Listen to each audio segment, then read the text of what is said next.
오늘의 말씀은 로마서 1장 5절에서 7절까지입니다. 세 절인데요. 우리 같이 합독하겠습니다. 시작. 그로 말미암아 우리가 은혜와 사도의 직분을 받아 그의 이름을 위하여 모든 이방인 중에서 믿어 순종하게 하나니 너희도 그들 중에서 예수 그리스도의 것으로 부르심을 받은 자니라. 로마에서 하나님의 사랑하심을 받고 성도로 부르심을 받은 모든 자에게 하나님 우리 아버지와 주 예수 그리스도로부터 은혜와 평강이 있기를 원하노라. 아멘. 부르심과 순종이라는 제목으로 말씀 전해주시겠습니다.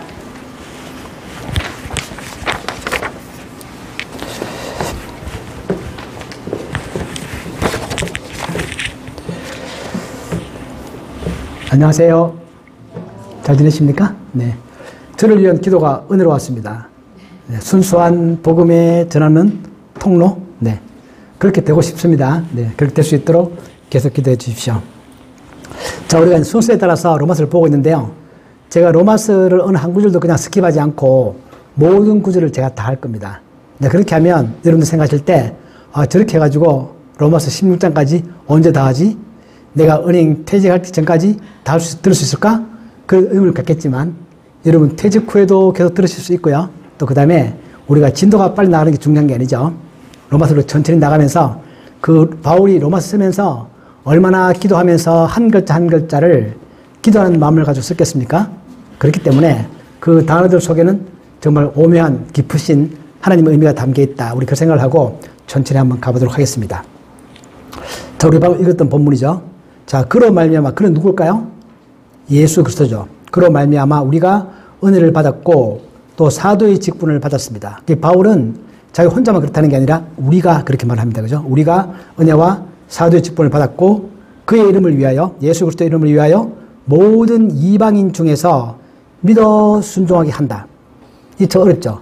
믿어 순종하게 한다? 저게 무슨 의미일까? 그게 우리가 오늘 이제 살펴보고자 하는 그런 본문들입니다. 그리고 모든 이방인 중에서 그렇게 말하기 때문에 당연히 그 속에는 로마 교인이 포함되어 있는 거고 또 우리도 포함되어 있는 거고 그런 거죠. 제가 전에 말씀드렸던 것처럼 로마 교회에는 이방인들이 더 많았습니다. 당연히 로마니까. 그렇기도 하고 하나님의 교회지만 유대인들도 있고 이방인들도 있지만 이방인들 숫자가 좀 더 많았습니다. 그래서 바울은 지금 모든 이방인 중에서 그렇게 말하면서 그 속에는 로마 교인도 포함되어 있는 거죠.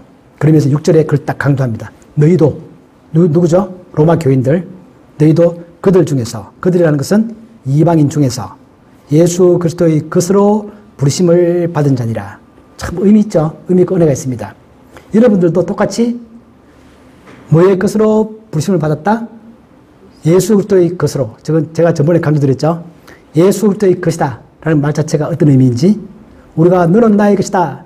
그렇게 말할 수 있는 사람들은 이 세상에서 자기의 연인, 자기의 배우자 말고는 없죠. 자식들 보고도 너는 내 것이다. 그렇게 말하면 안 됩니다. 그죠? 그러나 우리가 연애할 때, 결혼할 때 나는 당신의 것이고 당신은 나의 것이다. 그렇게 말하는 것처럼 우리도 지금 여러분들도 똑같이 누구의 것이다? 예수 그리스도의 것이다. 그리고 그걸 위해서 부르심을 받은 자다. 그렇게 말합니다. 여러분 부르심 받으셨습니까? 난 부르심 받은 걸 느낀다. 확신한다. 그렇게 생각이 드세요? 아멘. 그런 분도 계시고 또 어떤 분들은 내가 부르심 받은 게 맞기는 맞나? 약간 헷갈리기도 하고 또 말로는 그렇게 들었는데 그게 잘 체득되지도 않고 잘 느껴지지 않고 그렇게 한번 느껴보고 싶다 그런 생각이 들기도 하고 좀 그런 거죠. 로마 교인들도 똑같았습니다. 로마 교인들이 이미 예수님을 전해 듣고 누구로부터? 주변으로부터 전해 듣고 그다음에 믿기 시작했는데 한 번도 하나님이 직접 나타나셔서 로마 교인들한테 나는 너를 불렀다 이렇게 말하지 않았기 때문에 그들은 믿기는 믿는데 내가 부르심을 받은 게 맞나? 아닌가? 그런 생각을 하고 있는데 바울이 여기서 명확하게 너희들도 부르심을 받은 자다. 그렇게 확실하게 알려줍니다. 부르심을 받은 자다. 네. 그렇게 해서 그러고 이제 바울이 이제 7절은 그 로마서 1장에서 서론 부분들 중에서 인사 부분의 마지막 절입니다. 인사를 쭉 하고 있는데 인사 마지막에서 이제 득담을 하는 거죠. 로마에서 하나님의 사랑하심을 받고 성도로 부르심을 받은 모든 자에게 하나님의 우리가 참 은혜로운 게 그들도 이미 하나님의 사랑하심을 받고 있습니다. 여러분도 똑같이 하나님 사랑하심을 받고 있는 겁니다. 그래서 내가 하나님 저를 좀 더 사랑해 주세요. 언제 저에게 하나님의 사랑이 옵니까? 그게 아니라 이미 하나님의 사랑을 받고 있는 거죠. 받고 있는 겁니다. 그 로마 여러분들은 이미 하나님의 사랑을 받고 있고 또 성도로도 부르심을 또 받았습니다. 거룩한 사람으로서 부르심을 받은 모든 자에게 하나님 우리 아버지와 주 예수 그리스도로부터 은혜와 평강이 있기를 원한다. 자, 은혜와 평강은 어디로부터 오는 거다? 하나님 우리 아버지와 주 예수 그리스도로부터. 우리 삼일체 하나님을 친다면 제1위 하나님과 2위 하나님이신 이 두 분의 뗄 수 없는 관계로부터 은혜와 평강이 온다. 즉 하나님과 예수 그리스도는 뗄래야 뗄 수 없는 관계이고 우리에게 주어지는 은혜와 평강은 그 완전하신 하나님으로부터 오는 것이다. 그렇게 말하면서 그렇게 있기를 원한다는 얘기는 뭐죠? 하나님께서도 똑같이 바울의 마음처럼 은혜와 평강이 여러분들의 마음 가운데 있기를 원한다는 것은 이미 주고 있다는 뜻입니다. 우리가 우리 자녀들한테 우리 자녀들을 축복하면서 나는 너에게 너가 잘 크길 바란다. 나는 너가 살아가면서 학비에 어림이 없기를 원한다. 라는 얘기는 나는 너에게 학비를 줄 마음이 있다는 뜻입니다. 그것처럼 여기서 바울이 그렇게 인사를 끝내는 거죠. 이게 우리가 받은 본문인데 조금 더 들어가서 한번 살펴보도록 하겠습니다. 자, 우리가 부르심 그러면 콜링이죠. 콜링이다. 근데 모든 그리스도인들은 다 하나님의 부르심을 받았습니다. 근데 그걸 사실을 잘 모르고 있을 수 있죠. 그렇다면 내가 이미 부르심을 받았다는 증거가 뭐냐? 증거가 있냐? 증거가 있습니다. 그 증거가 뭐냐면 이미 내가 믿고 있다는 사실입니다. 여러분이 믿고 있다면 예수 그리스도를 어떤 경주를 통해서 간에 직접 하나님께서 하늘에서 말씀 안 했다 하더라도 내 주변으로부터 복음을 듣고 내가 이미 믿고 있다면 믿고 있다는 사실 그 자체가 하나님께서 나를 부르셨다는 증거다. 그렇게 말합니다. 그 로마서의 목적은 이미 부르심을 받은 사람들한테 여러분들도 부르심을 받은 것이라는 사실을 알게 해주기 위한 것입니다. 자, 우리가 성경이 왜 기록되는가? 성경이 기록되는 것은 믿지 않는 자에게 믿음을 갖게 하기 위하여도 되겠지만 더 근본적인 이유는 성경이 기록된 목적은 이미 믿는 사람들에게 당신이 가지고 있는 게 뭔지 이미 가지고 있는 것, 그게 무엇인지를 가르쳐 주기 위하여 기록이 되어졌습니다. 대표적으로 보면 요한일서 5장 13절 보이십니까? 한번 같이 읽어보실래요? 시작. 내가 하나님의 아들의 이름을 믿는 너희에게 이것을 쓰는 것은 너희로 하여금 너희에게 영생이 있음을 알게 하려 합니다. 사도 요한이 요한일서를 쓰면서 여러분들 믿고 있죠? 믿고 있는데 여러분들 속에 이미 영생을 가지고 계십니다. 그 일을 모르고 있는데 그걸 내가 알게 하기 위하여 이 편지를 쓰는 것이다. 그처럼 오늘 바울도 똑같은 일을 하고 있는 거죠. 성경은 그런 목적으로 우리들에게 쓰여져 있습니다. 그렇기 때문에 우리가 알 것은 뭐냐면 성경을 통해 우리는 내가 이미 가지고 있는 것, 우리 은행으로 치면은 여러분 통장에 이미 돈이 10억이 들어가 있거든요. 그래서 여러분들 모르세요. 모르지만 들어와 있는 것은 불변의 사실이죠. 그럼 은행 알려주죠. 뭐로? 문자 메시지로 통장에 입금이 되었습니다. 10억 너무 크고 오늘 이런 통장에 급여가 몇백만 원 들어왔습니다. 딱 뜨잖아요. 주소 돌 딱 떨어져. 뜨면 그때 들어와서 보면 들어와 있죠 이미. 그것처럼 그와 똑같습니다. 하나님은 우리들에게 우리가 예수 그리스도 믿는 순간에 엄청나게 많은 것들을 동시에 다 주셨는데 우린 그걸 모르죠. 모르면서 이제 살아가면서 점점 더 하나씩 깨우쳐져 갑니다. 자, 영생이 있다. 근데 그 영생이 뭐냐? 내가 부르심을 받았다. 그 부르심이 뭐지? 이런 것들을 하나씩 알아가는 과정이 우리 신앙의 성숙이고 우리 신앙의 성숙은 없는 것을 가져가는 게 아닙니다. 내가 없었는데 신앙이 자라면서 점점 더 내가 많이 가지게 된다. 그런 의미가 아니라 우리가 딱 믿는 순간에 기가 막히게도 모든 것들이 우리에게 주어집니다. 다만 우리는 자라면서 하나씩 깨달아가는 거죠. 마치 우리가 아이를 낳게 되면 아이가 딱 태어나죠. 딱 태어날 순간 그 애는 어른으로서 모든 걸 다 갖고 태어납니다. 그죠? 갖고 태어납니다. 갖고 태어나는 거지 크면서 없던 심장이 생겨 그런 거 아닙니다. 이미 자랄 수 있는 모든 세포를 다 가지고 태어나는 거죠. 크면서 점점 더 그 기능들이 강해지고 자기가 체득하게 되고 아이들이 태어나서 내가 태어났다는 사실을 인지할 때까지 몇 년이 걸릴까요? 적어도 자기가 자아의식이 생기고 말을 하기 시작하고 적어도 몇 년이 지나야 아 내가 태어났구나. 그리고 내가 태어난 것과 반대로 죽는 게 무엇인지를 대비해서 알기 시작합니다. 그죠? 그러나 태어난 그 순간에는 모릅니다. 모르지만 모른다고 해서 그 애가 생명이 없는 게 아니죠. 이미 태어난 순간에 모든 걸 다 갖습니다. 딱. 그렇죠? 근데 점점 자라날 뿐입니다. 그처럼 하나님도 우리들에게 우리가 거듭난다, 영생이 있다 그렇게 말씀하실 때 우리가 그것을 피부로 좀 체득하게 하기 위하여 우리로 하여금 결혼하고 자녀를 낳게 하고 자녀를 기르게 하고 그런 과정을 겪으면서 그게 우리 일상 같지만 우리는 그 일상을 통하여 그 영적인 진리를 동시에 깨닫습니다. 아, 태어난다는 게 저런 거구나. 그처럼 우리에게도 성경 그런 목적으로 우리에게 기록되어졌습니다. 그러니까 우리가 부르시면 딱 부르는 그 순간에 이미 모든 게 다 이루어집니다. 상황 끝. 그죠? 상황 끝입니다. 그래서 나는 이미 그 순간에 예수 그리스도의 것이 된 거고 또 성도가 된 것이고 이미 또 하나님의 사랑하심을 받는 것입니다. 오늘 본문 가운데서도 너희가 그들 중에서 예수 그리스도의 것으로 부르심을 받고 성도 부르심을 받고 또 하나님의 사랑하심을 받았다라는 사실을 명확하게 말하고 있고 이미 과거형으로서 이미 이루어진 사실을 말합니다. 그런데 우리가 이러한 부르심을 우리 신학적으로 보면 유효적 부르심이라고 부릅니다. Effective calling. 이건 뭐냐면 하나님의 부르심은 결코 실패하지 않는다. 하나님 어떤 사람 딱 부르면 그 사람 반드시 응답한다. 하나님 불렀는데 그 사람이 그 불에 응하지 않고 초청을 하나님 부르시면 거부하거나 그런 일은 절대 안 생긴다는 겁니다. 이와 대비해서 볼 수 있는 게 뭐냐면 초청입니다. 초청은 유효적 부르심이 아닙니다. 초청은 그냥 우리가 이번에 계란 부활 나올 때 계란 나눠주죠. 어떤 사람은 그걸 받고 예수를 믿기도 하겠지만 보통 받는 걸로 끝나고 우리가 전도를 해도 전도 받는 걸로 끝나고 거부하기도 합니다.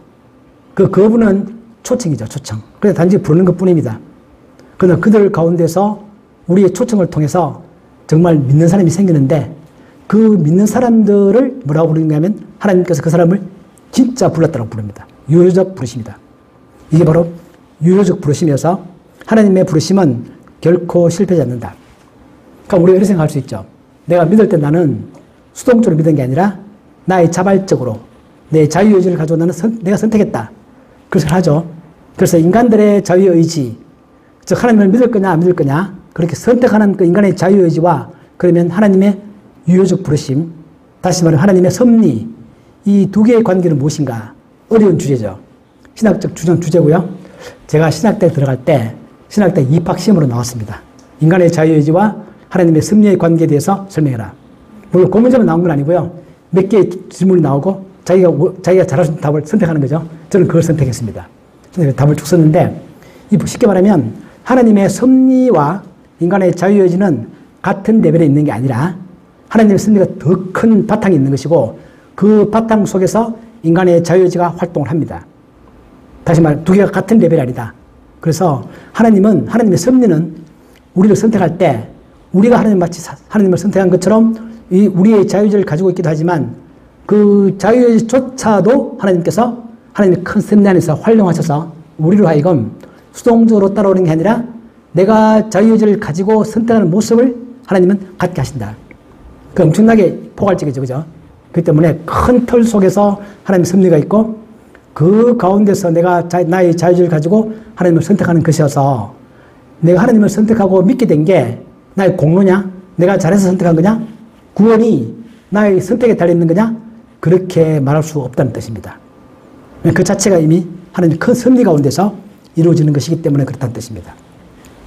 자, 그래서 그게 이제 유효적 부르심, 우리가 알게 되는 것이고요. 두 번째는 그러다 보면 믿게 되면 반드시 순종하게 된다라는 거죠. 오늘 우리가 읽었던 것처럼 우리 본문 1장 5절에서 모든 이방인 중에서 믿어 순종하게 한다. 이 믿음과 순종의 관계죠. 그래서 우리의 구원은 우리가 알고 있는 것처럼 믿음에 의해서만 구원을 받습니다. 우리 율법을 순종해서 구원받는 게 아니죠. 오직 믿음으로서.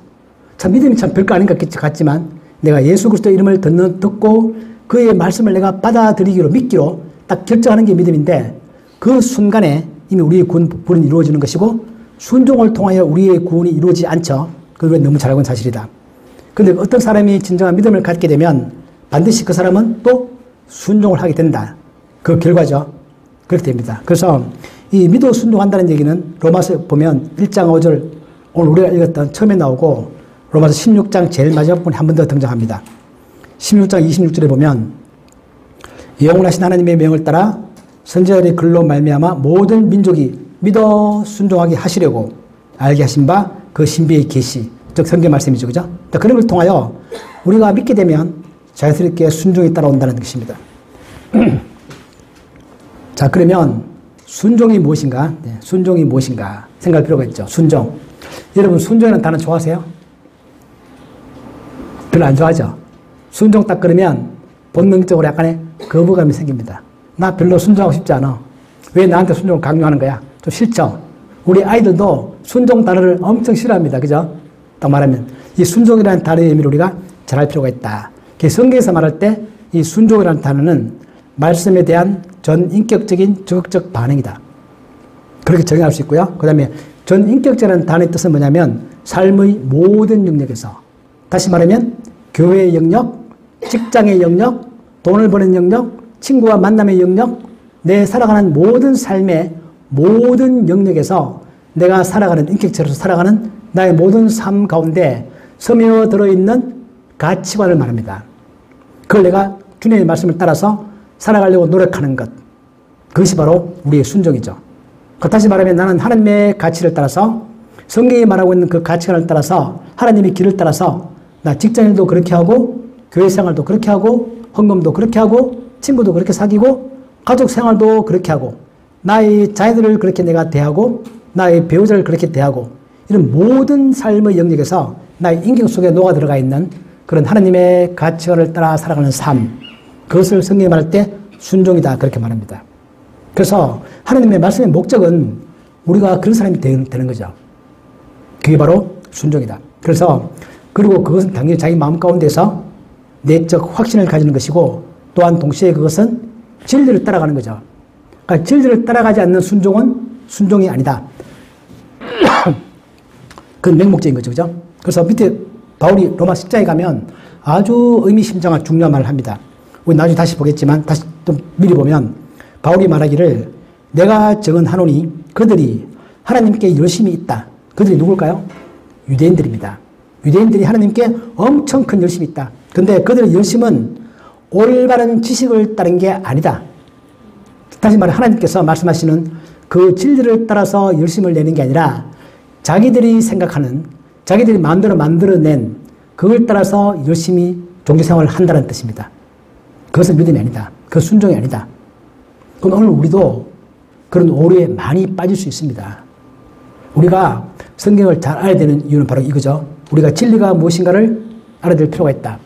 나는 교회 활동 엄청 열심히 한다. 헌금 엄청 열심히 하고, 선교 열심히 하고, 엄청난 봉사를 한다.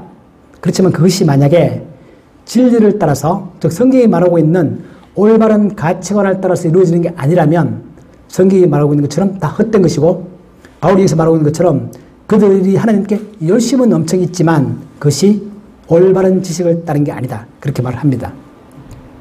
자, 우리가 순종이라는 단어를 생각하면 또 떠오르는 구절이 있죠. 우리가 교회에서 많이 듣고 있는 순종이 제사보다 낫다. 이 말은 우리가 교회에서 많이 오해되고 잘못 사용되어지고 있는 대표적 사례 중에 하나입니다. 저는 이 말을 듣고 있으면 뭐라고 그러죠? 좀 약간 속에서 좀 열이 좀 나는 약간 그런 말인데요. 너무나 많이 들었고 또 많이 강요당하고 그런 것들인데, 이 말의 본 의미를 우리가 순종이라는 단어가 나온 김에 좀 살펴볼 필요가 있겠다 생각합니다. 자, 순종이 제사보다 낫다. 이 말이 무슨 의미일까요? 여러분들 이 말을 들으면 어떤 느낌이 드세요? 그 어떤 사람들이 여러분들한테 순종이 제사보다 낫다라고 말하면서 여러분들 순종을 강요한 적이 있습니까? 자, 이 말의 배경은 뭐냐면 밑에 본문에 나오는 것처럼 사무엘이 사울 왕이 했던 말입니다. 사울 왕이 전쟁을 했는데 아말렉 사람하고 전쟁을 했습니다. 전쟁에 나가기 전 하나님께서 사무엘을 통하여 가거든 아말렉 사람들은 하나님의 진멸을 받아야 마땅한 존재이므로 반드시 다 죽이고 그들이 가지고 있는 소와 양도 다 죽여라. 아까워하지 마라. 그 하나님의 말씀이었습니다. 소와 양을 다 죽여라. 그 사울 왕이 전쟁에서 승리하고 난 다음에 그 소와 양을 보니까 너무 기름지고 좋은 거예요. 그 죽이지 않습니다. 가지고 있는 거죠. 그 사무엘이 왔습니다. 와서 이제 사울 왕이 보고하기를 전쟁에 승리했습니다. 딱 그렇게 말하니까 사무엘이 근데 저 소와 양 울음소리는 뭡니까? 이렇게 물었더니 사무엘이 그렇게 말하는 거죠. 제가 저 소와 양을 가지고 하나님께 제사를 드리려고 합니다. 딱 그랬거든요. 그럴 때 사무엘이 했던 말이 순종이 제사보다 낫다. 그렇게 말한 겁니다. 그럼 그래서 순종은 뭐죠? 그래서 순종은 하나님께서 말씀하신 그 명령을 따르는 것이고 하나님께서 말씀하신 그 진리의 길을 따라가는 것입니다. 구약에서는 그냥 소와 양이라는 그 작은 물질로 딱 표현되어 있지만 우리로 치면은 어떤 물질에 관한 얘기를 하고 있는 게 아니라 하나님께서 아말렉 사람들을 왜 진멸하려고 했는지, 왜 진멸해야 되는지, 그거에 대한 하나님의 큰 의미가 있고 그 의미를 따라서 행동하는 것, 그걸 여기서 순종이라고 말하고 있는 거죠. 제사라는 것은 사울왕이 생각할 때 저 기름지고 좋은 소와 양을 잡아서 하나님께 드리면 얼마나 하나님이 좋아하실까라고 생각한다는 그런 의미에서의 제사입니다. 하나님은 자기에게 바쳐지는 그런 제물이나 사울왕이 생각할 때, 내가 생각할 때 좋은 것, 우리 인간으로 생각하면 내가 열심히 돈을 벌어서 하나님께 11조를 드리면 얼마나 하나님이 기뻐하실까? 라고 생각하는 것과 똑같습니다. 내가 내 삶을 희생하고 교회 열심히 봉사하면 하나님 얼마나 기뻐하실까? 라고 생각하는 것과 똑같습니다. 거기서 제사라고 말하고 있는 거죠. 그 제사보다 하나님은 더 원하시는 것은 모든 삶 가운데서 하나님의 진리의 말씀을 따라 살아가는 것, 하나님의 말씀하신 그 원리를 내가 받아들이고 그대로 살아가는 게 훨씬 더 중요한 것이다. 그런 의미를 담고 있습니다. 우리식으로 말하면 그런 거죠. 내가 월화수목금 지사에 일할 때 내가 어떤 마음을 가지고 어떤 성경의 진리를 따라서 성경이 말하고 있는 것처럼 남을 나보다 낮게 여기고 남의 입장에서 생각하고 남들을 배려하고 그런 마음을 가지고 직장생활 하는 것이 순종이라면 그것이 제사보다 훨씬 더 중요한 것이다. 그렇게 말하고 있는 겁니다. 물론 우리가 예배를 소리 하자 그런 것이 절대 아니죠. 두 개가 대비를 하면 바로 그런 뜻입니다. 그렇기 때문에 이 순종이 제사보다 낫다는 말은 정말 좋은 말이고 우리 삶 가운데 꼭 기억해야 될 말이죠. 그런데 이것이 가끔 많이 오해되기도 하고 잘못 쓰이기도 합니다. 가슴 아픈 현실이죠.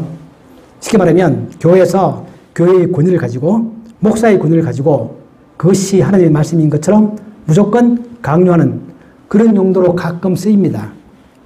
저도 그런 걸 좀 많이 했고 그런 걸 보고 있으면 참 가슴이 아프죠. 그래서 우리가 이 말 자체를 잘 이해할 필요가 있겠다 그 생각이 듭니다. 그러면서 또 동시에 사도들의 순종을 보면 알 수 있죠. 사도행전 4장 19절에 가면 베드로와 요한이 그렇게 말합니다. 바리새인들이 다 모여서 공회를 열고 베드로와 요한에게 예수를 전하지 마라. 딱 그렇게 금했죠. 그랬더니 그들이 말하기를 하나님 앞에서 너희의 말을 듣는 것이 하나님의 말씀을 듣는 것보다 더 옳은가 판단해라. 우리는 그 당시 우리는 지금 보면 베드로와 요한이니까 뭐 더 큰 권위를 가지고 있는 것 같죠? 근데 우리가 그 시점으로 돌아가 보면 베드로와 요한은 그 당시에는 정말 권위가 없었습니다. 일개 아무도 알아주지 않는 작은 사람들이었고 바리새인들의 공의에 엄청나게 큰 거죠. 요즘으로 말하면 은행으로 치면은 이사회에 지도되고 사회로 말하면 교회로 말하면 교회 최고의 권위자쯤 되고 그 속에서 여러분 같은 작은 평신도들이 그렇게 말합니다. 나는 교회의 권위를 듣는 것보다 하나님의 말씀을 권위를 듣는 게 더 맞다고 생각한다. 이제 우리가 방금 봤던 것처럼 순종이 제사보다 낫다 그런 말이죠. 그래서 베드로와 요한은 명확하게 이걸 알고 있었고 우리도 살아가면서 그렇기 때문에 우리가 부닥치는 문제는 그럼 무엇이 진짜 권위이고 무엇이 정말 진정한 진리이고 그 두 개를 판단을 잘 해야 되겠죠. 우리가 무리하게 오히려 사실은 이걸 따라가는 게 권위인데 그걸 내가 모르고 반대로 행동할 수도 있고 거부할 수도 있고 그럴 수 있겠죠. 그런 실수를 우리도 할 수 있겠죠. 그래서 우리가 그것을 두려워할 것은 아니고 그 모든 과정 속에서도 내가 정말 진정한 솔직한 마음을 가지고 내가 참 진리가 무엇인가를 알고 싶고 그 진리를 따라가고 싶다면 그 진리를 잘 따라가는 게 진정한 순종이다. 그 생각이 들죠. 참 중요한 얘기입니다. 그죠? 네. 얼마 전에 우리가 제가 단톡에 보니까 부활절 계란 나눌 때 우리 은행이겠죠? 은행에서 금했다고 그런 게 나오죠. 만약에 하나님에서 금하시면 여러분 어떻게 하실 거예요? 우리 부활절 계란 나누지 마라. 그렇게 공식 명령이 내려왔다면 어떻게 할까? 모여서 의논해봐야 되겠죠? 저한테 물어보겠죠? 어떻게 하면 좋겠습니까? 저희 답은 뭐냐면 그럴 때 무리하게 하지 말라는 것을 우리는 베드로와 요한처럼 나는 너희들의 말을 들을 수 없다. 나는 복음을 전할 거야. 그렇게 현실적으로 무리한 행동을 할 필요까지는 없습니다. 그죠? 왜냐하면 그것은 지혜로운 게 아니거든요. 그 지혜로움의 문제지. 여기서 말하는 것은 뭐냐면 베드로와 요한이 말하는 것은 뭐냐면 나는 당장 전한다 안 전한다 그 문제가 아니라 나는 내 삶을 통하여 우리의 평생을 통하여 내가 복음을 전하는 것 그것은 나의 삶이고 나의 사명이다. 그런 걸 말하고 있는 거지 어떤 순간적인 상황 속에서 무리하게 부닥쳐도 된다. 그런 말 하고 있는 게 아닙니다. 우리 사도행전에 보면 바울도 전도할 때 그렇게 합니다. 그 예수님 말했던 것처럼 뱀처럼 지롭게 그러나 순결한 마음은 절대 잃어버리지 말고 그런 걸 할 필요가 있죠. 약간 여담을 하면, 제가 이제 30대 초반에 제가 지금 명동 사옥, 저기서 제가 근무할 때인데요. 그때 명동 사옥의 그 엘리베이터 속에는 지금 같은 경우는 이제 건물들마다 가면 엘리베이터 안에 이렇게 모니터 하나씩 붙어 있죠. 뉴스도 보여주기도 하고 막 그러는데 그때는 벌써 한 40년 전이니까요. 그게 없었습니다. 그 제가 쭉 타다가 그때 내가 이제 선교회 총무할 때인데 어떤 생각을 했냐면은 저기에 우리가 성경의 말씀을 붙이면 참 좋겠다. 제가 그 생각이 들었습니다. 그래서 플라스틱으로 이제 재료를 만들어 가지고 벽에다 붙이고 거기에 일주일에 한 번씩 이제 성경의 말씀을 제가 프린트해서 갈아 끼우는 거죠. 한 6대, 저청 6대, 고청 6대 있죠. 12대에다가 이제 월요일같이 일찍 출근해서 말씀을 제가 선택해서 갈아 끼우는 거죠. 보기 좋은 말들, 덕이 되는 말씀들, 성경 말씀 가운데. 그러니까 성경 말씀을 밝히고. 그렇게 했더니 사람들이 제가 보면 좀 가끔 보기도 하는 것 같아요. 뭐 저걸 보고 믿나면 잘 모르겠지만 좌우지간 보더라고요. 그렇게 했는데 꽤 오랫동안 했습니다. 한 1년쯤 지났나? 그랬더니 이제 저항이 생겼습니다. 그 당시 은행에서 높으신 분이 말씀하시기를, 자기가 매주 보는데 저기 나온 저 말은 좋지만 저게 너무 기독교적이잖아. 특정 종교에 대한 말밖에 없잖아. 저래서 해도 되겠나? 정말 좋은 말씀들을 바꾸자. 그렇게 말씀하셔가지고 그때부터 이제 은행의 그 총무부에서 정신을 그 테이크아웃해서 자기들이 가져가고 좀 더 예쁘게 만들고 거기에 이제 우리가 많이 보는 좋은 말씀들 있지 않습니까? 그런 게 붙이기 시작했습니다. 저는 거기에 저항하지 않죠. 다만 저는 마음속에 뿌듯하죠. 뭔가 아이디어를 냈다는 것에 뿌듯하고 그 다음에 참 놀라운 건 뭐냐면 우리가 보통 어디 가더라도 벽에 붙어있는 뭐 좋은 말들을 보면 그 말들의 근본적인 이유들이 성경의 원리와 일치하는 게 너무너무 많습니다. 여러분 그런 거 느끼세요? 우리 그럴 때마다 저걸 보면서 저거와 관련된 성경 구절이 뭐가 있나를 생각해 보는 것도 굉장히 좋은 훈련이 됩니다. 최근에 제가 어디 건물에 갔었는데 그 건물에 뭐가 붙었냐면 이런 말이 붙었습니다. 미국의 대통령 루즈벨트가 한 말인데 그거 보면 루즈벨트 말하기를 사람이 어떤 상황에 처했을 때 가장 최선의 방법은 좋은 일을 잘하는 것이다. 다시 말해 올바른 일을 잘하는 것이다. 그게 최선이죠. 그 다음에 차선은 뭐냐면 올바른 일을 잘 못하는 것이다. 자기 하고 싶었는데 잘 못한 거예요. 실패한 거 쉽게 말하면. 그게 차선이다. 세 번째 최악은 뭐냐면 뭘까요? 최악은? 에? 어떤 거? 옳지 않은 것을 잘하는 것이다? 그것도 말 되긴 하겠네요. 근데 루즈는 그렇게 말하는 게 아니고 최악은 뭐냐면 아무것도 하지 않는 것이다. 뜻입니다. 제가 그 말이 넉넉하지 맞았더라고요. 그렇다. 그러면서 저 말과 일치하는 맥을 같이 하는 성경 구절이 뭐가 있을까를 생각하다가 이제 마태복음 25장에 달란트 비유가 생각났습니다. 달란트 비유 보면 5달란트, 2달란트, 1달란트. 1달란트가 뭘 잘못한 거죠? 아무것도 하지 않습니다. 자기의 주어진 재능이나 시간과 그런 것들을 활용하지 않고 그냥 묻어두는 거죠. 그게 최악이다. 그래서 저 말이 루즈벨트가 성경에서 저 아이들 얻었나? 잘 모르긴 하겠지만 좌우지간 뜻이 통하는 말들이죠. 그걸 보면서 참 우리가 알고 있는 모든 좋은 말들과 성경은 맥을 같이 한다. 그 생각을 했습니다. 동시에 들었던 의문이 뭐냐면 마태복음 제가 말할 때 설명드렸는지 모르겠지만 루즈벨트는 차선이라는 게 좋은 걸 잘하고 싶었는데 실패한 경우를 말하잖아요. 그 달란트 비유 속에는 실패한 경우가 없죠. 5달란트, 2달란트, 1달란트고 5달란트와 2달란트는 다 성공했습니다. 그죠? 1달란트는 아무것도 안 했고 거기에 만약에 예수님의 비유 가운데 어떤 사람이 1달란트 받았는데 사업 열심히 하다가 실패해서 다 까먹었다. 그런 게 나온다면 과연 예수님이 그 사람도 칭찬했을까? 그런 의문이 들지 않으세요, 여러분? 그건 참 많이 들죠. 저도 그 의문이 들어요. 옛날부터 그 생각을 참 많이 했는데 거기에 대한 뭐 성경적인 해석은 제가 찾지를 못했습니다. 그래서 제가 이제 어떤 글을 보다가 또 제가 살아가면서 느낀 게 뭐냐면 그렇다. 그 달란트 비유에 보면 예수님께서 떠나실 때 맡기고 한참 뒤에 돌아오죠. 우리로 치면 우리를 부르시고 난 다음에 우리가 죽을 때 예수님이 재림 때 우리를 부릅니다. 저도 그 기간은 한 100년 정도의 기간이 있을 겁니다. 엄청 긴 기간이죠. 그래서 5달란트 받았던 종이 그걸 가지고 내내 성공했을까요? 그렇지 않겠죠. 우리가 주식처럼 친다면 실패하기도 하고 까먹기도 하고 그렇지만 결국은 모든 것들 최종 계산할 때는 남긴 거죠. 그게 성경에 나와 있는 바죠. 우리로 치면 우리가 살아가면서 나의 재능을 가지고 뭔가 열심히 시도했는데 잘 안 될 때도 있습니다.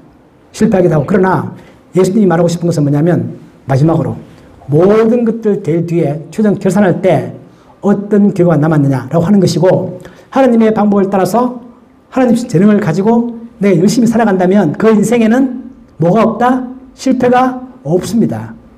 있을 수가 없는 거죠. 성경이 그걸 말하고 있다. 뭐냐? 모든 것이 합력하여 선을 이룬다.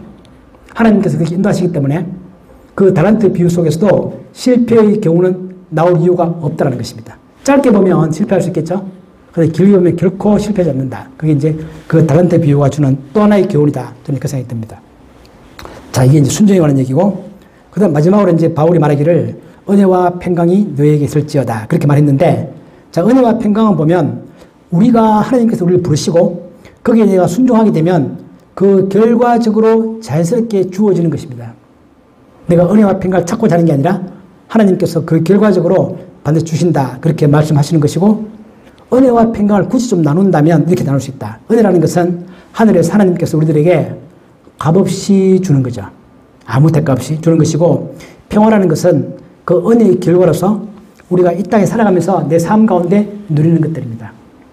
우리 정말 평화를 정말 원하죠. 이 평화라는 단어는 구약의 샬롬과 같은 단어이고, 나는 내 삶 가운데서 샬롬을 원하죠. 구약에서의 샬롬은 특정 분야에서의 잘 되는 게 아니라 모든 분야에서 다 잘 되는 것을 말합니다. 건강하게, 물질적으로, 정신적으로 우리 그런 삶을 정말 추구하죠. 완벽한 상황. 그 상황이 우리들에게 반드시 주어지겠지만 이 땅에서는 완벽하지 않겠지만 그것을 우리가 어느 정도에 누리고 살아갈 수 있는 그런 것들이 있죠. 그래서 하나님은 우리들에게 하늘로부터 은혜를 내리시고 우리 그걸 가지고 이 땅에 살아가면서 평화를 누리고자 하는 것이고 또 누리고 있는 것이고, 하나님은 우리들에게 이미 우리를 부르시는 그 순간에 우리들의 마음 가운데 어린아이에게 생명을 주는 것처럼 우리들의 마음 가운데 그런 평화를 누릴 수 있는 그런 모든 것들을 이미 주신다. 우리가 그것을 우리가 어떻게 만들어가며 어떻게 체험해가며 어떻게 키워나가느냐 하는 그 문제이다 라는 것이 바로 바울이 여기서 마지막으로 인사하면서 너희 모든 사람들에게 은혜와 평강이 있기를 원한다 라는 것입니다.